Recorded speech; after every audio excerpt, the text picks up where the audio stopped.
Glenna was scheduled to go on a class trip to Japan when she was in high school. While she was there, she was diagnosed with bilateral pneumonia. With that, they caught that through a blood test that she had leukemia. Her father and I flew over after a 12-hour notice that she had leukemia and flew to her in Okinawa, Japan, where we spent 8 days in a hospital in Okinawa while they helped her get over the bilateral pneumonia. We had what we called our Japanese apartment. It was, they weren't very big. We had a shared bathroom and the shower didn't work, which was delightful after being there for 8 days. But we had Glenna's bed. They had brought us like a cot, a couple of cots that we slept on. And Glenna's Japanese teacher was there with us for about 4 or 5 days, helping us translate. And then the high school that she went to while she was in Okinawa, the English teacher there came and helped translate. A lot of meals there, a lot of things we didn't know what we were eating.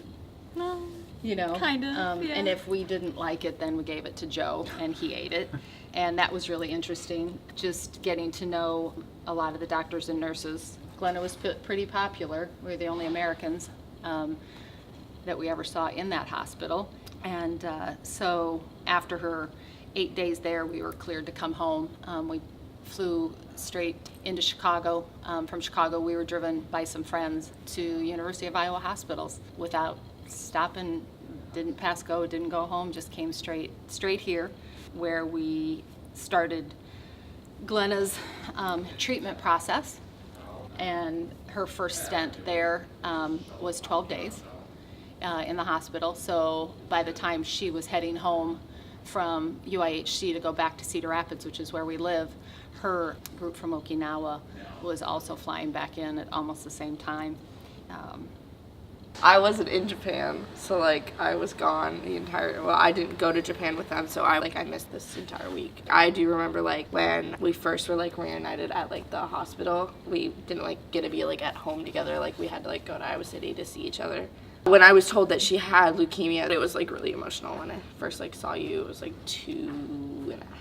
About 3 weeks. 3 weeks. I didn't see her for like 3 weeks. Ellen had to be by herself that whole time, you know, and we were all in Japan with Glenna. She was with family. Well, no, she was, I know. But she was But like she was on with her family, own from but the unit. Yeah, but without from the us, union. yeah. I mean, certainly she had her family with her, you know. Yeah, But it was that was hard. kind of hard to have to leave her.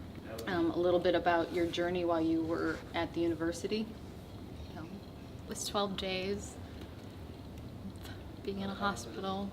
I mean, we'd get out and we'd go for walks, we'd do stuff to stay active, but Well, we took your my senior pictures, yeah. We took my senior pictures because we were told by the docs that we didn't know when the chemo would start to go after my hair, and we're like, let's take them right here, right now. And we got snuck chemo. out. What We day did snuck we get out. chemo though?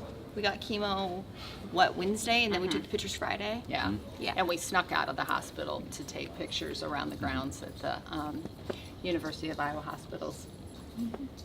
Some good photos. And did that, did some family pictures.